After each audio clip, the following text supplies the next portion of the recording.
ላይ ደረሰ።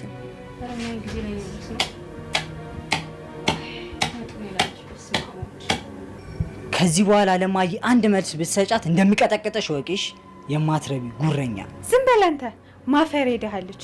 አዎ ነኝ የደሃ ልጅ። አንቺም እኔም የደሃ ልጅ ነን። እሺ ተዋት የኔ ልጅ፣ እሷን አትስማት። እሷ እኮ በጤናው አይደለም።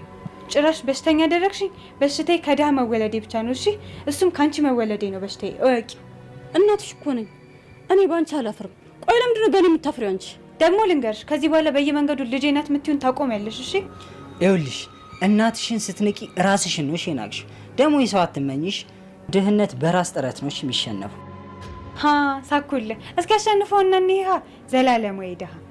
አንቺ አለሽ አይደል እንዴ ያስተሳሰብም የማንነትም የሁሉም ደሃ ይሁንሽ። ወይ ፈጣሪ፣ ምን አለ ከአንድ ሀብታም እንድወለድ ብታደርገኝ። እንዴ አንቺ አልበዛም እንዴ? ወጥ የረገጥሽ አልመሰለሽም? ስርዓት ይኑርሽ።